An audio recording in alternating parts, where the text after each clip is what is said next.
พิ่นก็แล่นหาตู้ซีดผู้ที่ว่าจะช่วยเหลือได้แน่พี่น้องเอ้ยเนาะและตอนนี้น้องเตอก็รู้สึกว่า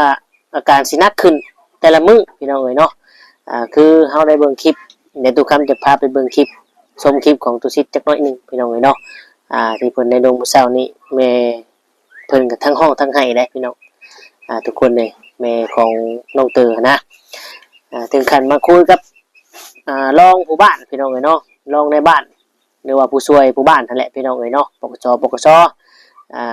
อยู่เฮือนตู้ซิดพี่น้องเอ้ยเนาะว่าน้องเตอนี่สารภาพแล้วคือมื้อนั้นมื้อเฮาไปมอมรถก็ถามอยู่พี่น้องเอ้ยเนาะทุกคำก็เว้าถามอยู่ทุกคำบอกว่าเป็นลูกผู้ชายเลยนะเปิดใจคุยกันโลดต้องเอาหยังไปแน่เพิ่นก็ว่าเอาแต่ชุดตู้เสื้อไปแต่ตู้คำก็บ่ได้ตัดบทบาทเพิ่นหรอกมื้อนั้นน่ะก็ตู้คำก็ฮู้แล้วว่าเพิ่นตัวเพราะว่าตู้คำฮู้มาก่อนหน้านั้นแล้วก่อนที่จะออกมาหาเพิ่นว่าทุกอย่างน่ะเพิ่นเป็นคนเอาไปเองพี่น้องเอ้ยเนาะนับตั้งแต่ก้อนแบตเอาไปเฮ็ดหยังเพิ่นว่าตู้คำถามเอาไปเฮ็ดหยังเพิ่นว่าโยเห็นป้าไว้อยู่ชั้นโทรทัศน์น่ะคือบ่เห็นใช่ว่าซั่นบัดนี้ทางอ้ายทางพี่อ้ายว่าโอ๊ยทันฮอดมื้อใช้เนาะเพิ่นว่า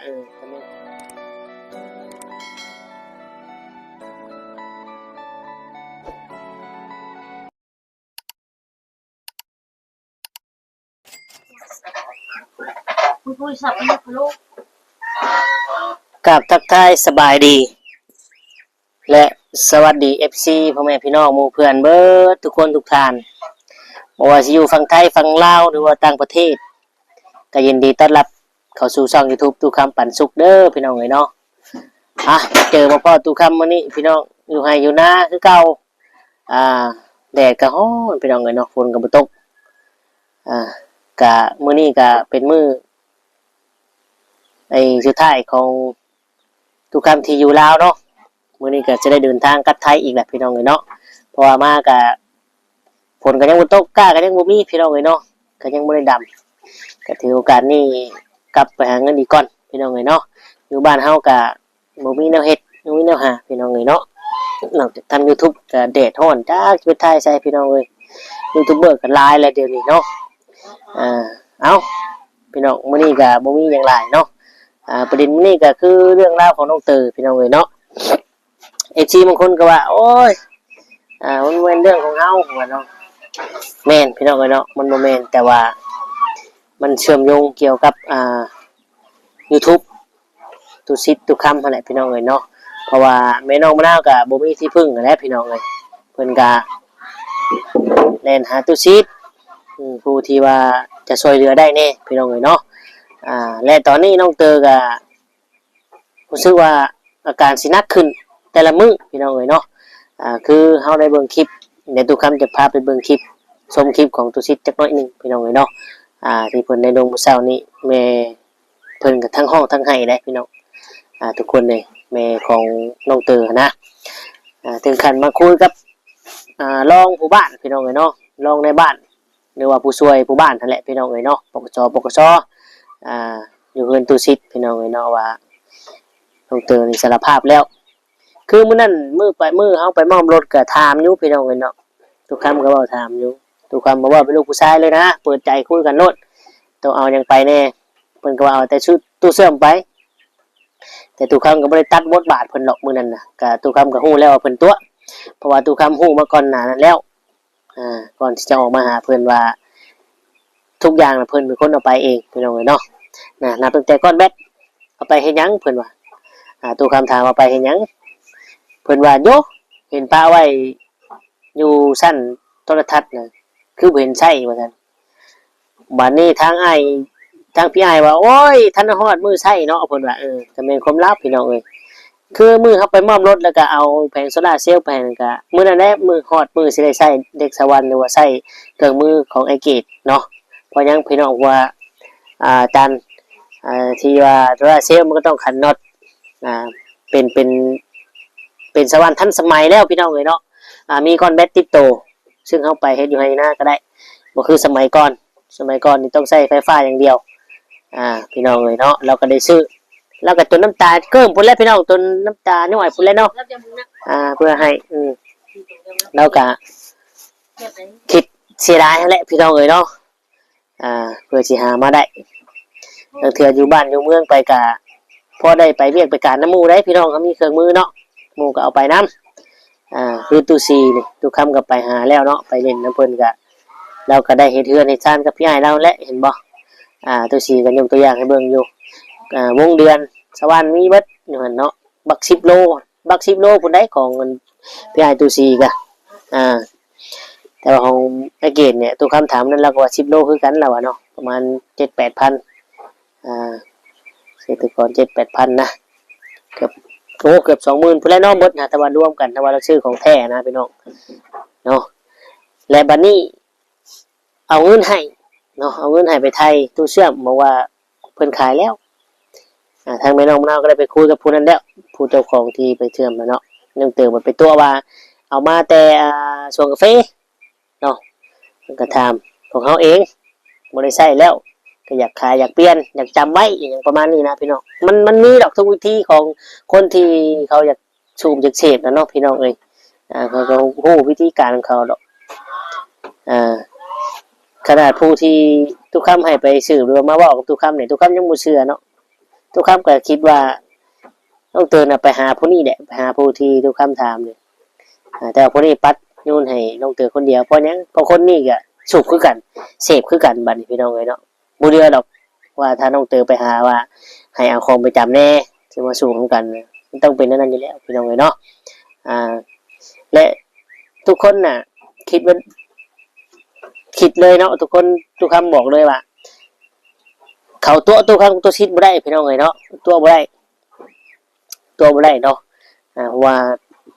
ทุกคำก็ผ่านมาเบิดเลยฮู้เบิดเลยเราพี่น้องเอ้ยเนาะตัวบ่ได้เฮาฮู้วงการนี้ดีพี่น้องเอ้ยเนาะแต่ว่าบัดนี้คือว่าน้องเธอนี่แต่เมื่อคืนนี้พี่น้องเอ้ย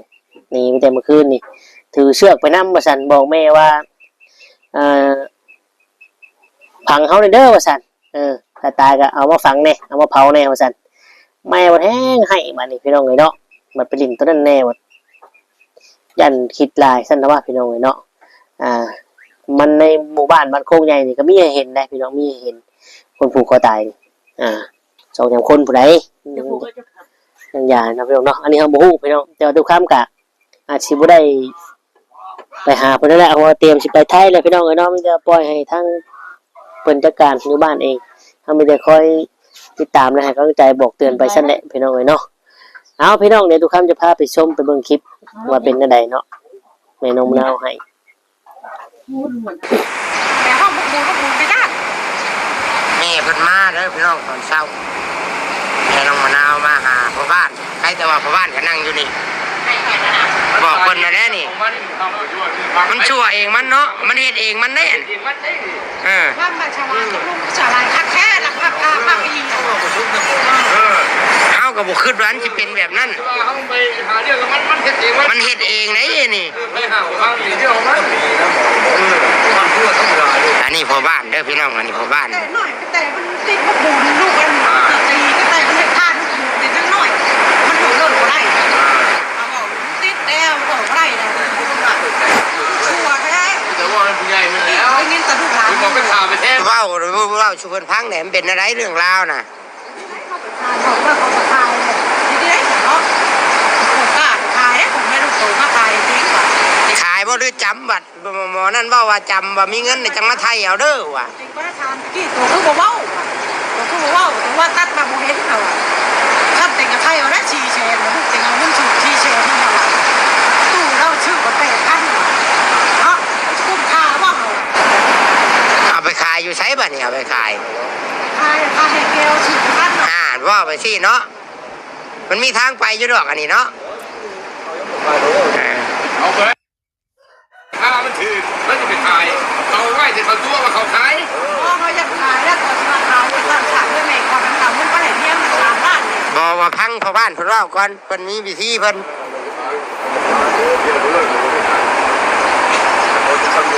เลยของ8,000มันต้องมาเป็น400,000มันจะไปขาย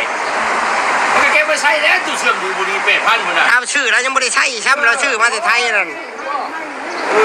เฮ็ด ถือเชือกบ่ถือเชือกไปแต่คืนนี้หมอนั่นน่ะถือไปเฮ็ดหยังบัด ควบคุมทางผู้ละเด้อเลยว่าแล้วบนไม้หลายของชนะกับยากันยังมันยา ไม่หยังของสำนั่นเจ้าว่าของสำนั่นผู้เอื้อยกัน ซับเอ้ย โทรศัพท์ก็เอาไปขายโทรศัพท์เอาไปบ้าน เฉยๆวันนี้ตู้เชือกดินเจียชาวบ้านจักมียังอีกกันนึงมาเจอก้อนเม็ดเนาะก้อนได้มันยังมีอย่างไร ชาวบ้านมือน่ะ2 อันเพราะว่าอันใส่แบตน่ะแบบใส่แบตทั้งลุ่มน่ะอันนึงแล้วก็แบบเสียบไพ่น่ะอันนึงมันเอาไป มันยามแบบนี้มันรัก แม่นชาวบ้านไฟฟ้าครับก้อนแบตถามเพิ่นแม่ปรึกษาให้เพิ่นสิให้ไปจะช่องทางไหนเพราะว่านี่จะได้บัตร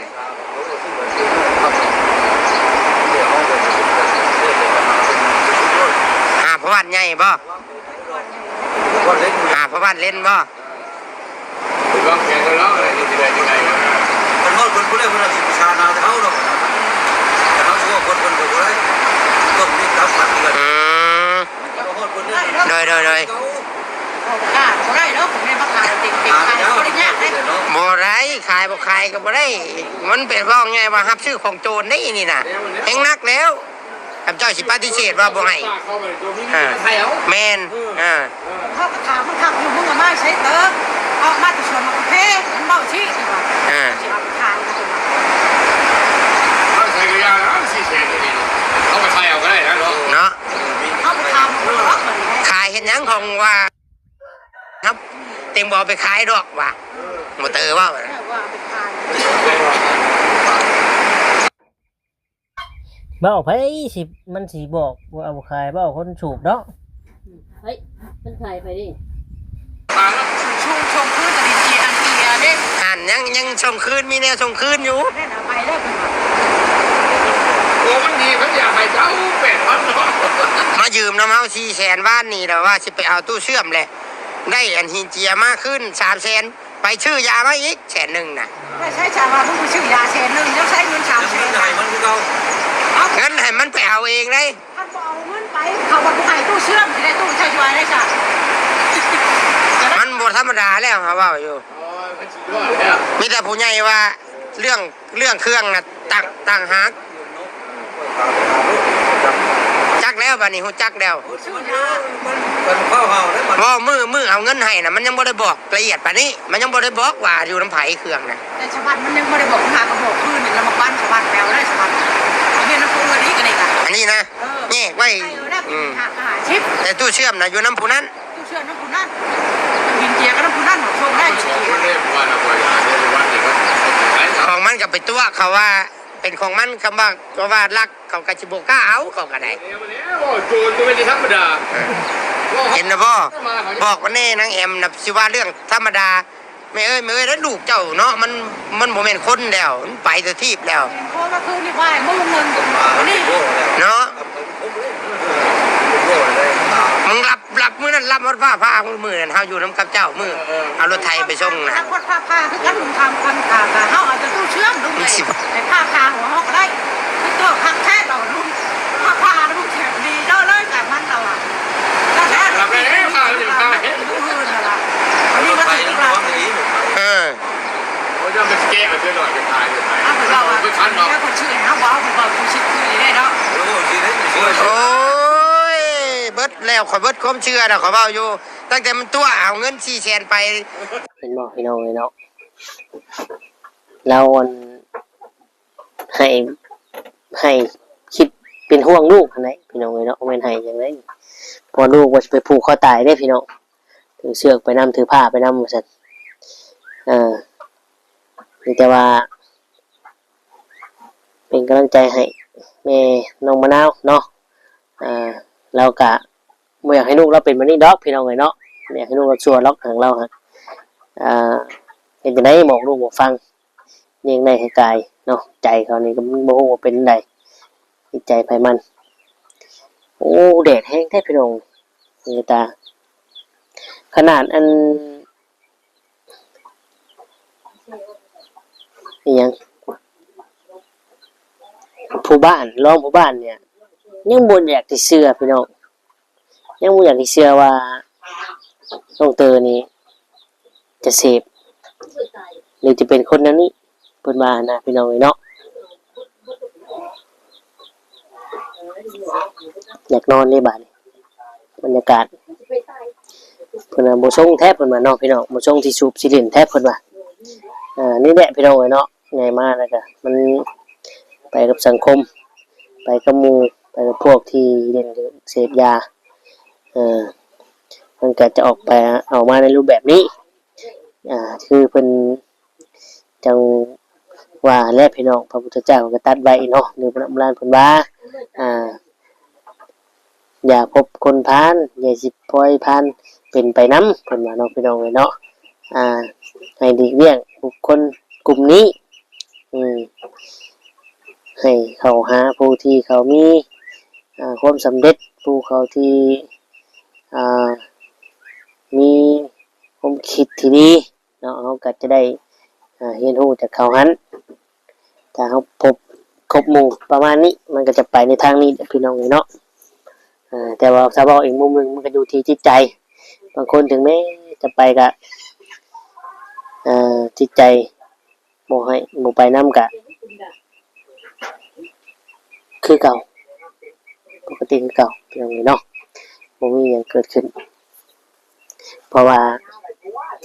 ทุกสิ่งทุกอย่างมันอยู่ที่ใจเขาเองเนาะอยู่ที่ตัวของเขาเองคือหลวงพ่อนะว่าแล้วพี่น้องเนาะเอาล่ะขึ้นแดดแท้เนี่ยว่ามือตายบ่ขึ้น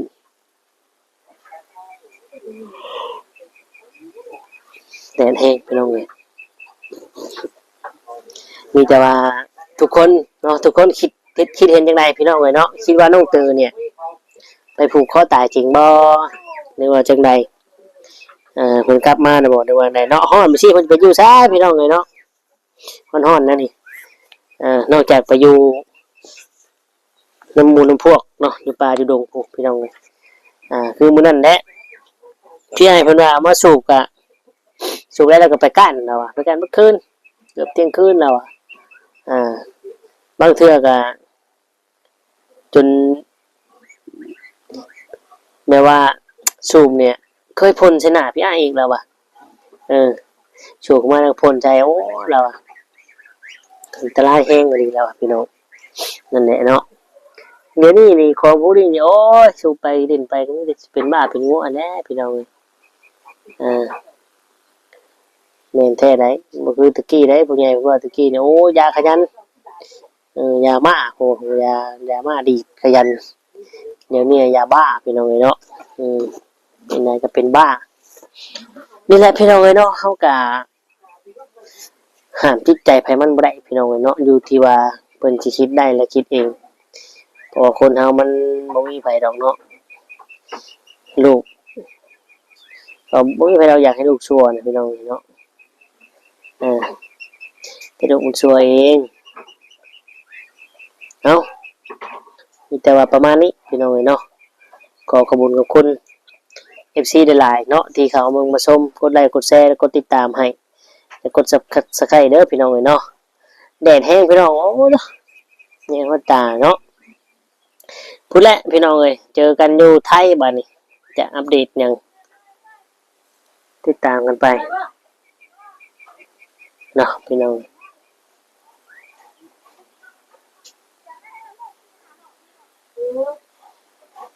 ไม่ใช่ล่ะมาแกงนะแม่นี่บ่ได้ก็ยังไงไปหาสิบ่ได้หอยมาเอาแล้วนี่เยอะแยะขนมนี่โมแวะมันจะได้กินบ่ขึ้นมาดีพี่น้องเนาะประมาณนั้นแหละพี่น้องก็สิได้ขอตัวอำลาพระจากของแม่พี่น้องไปเนาะก็คือสิได้กล่าวคำว่าสบายดีและสวัสดีครับ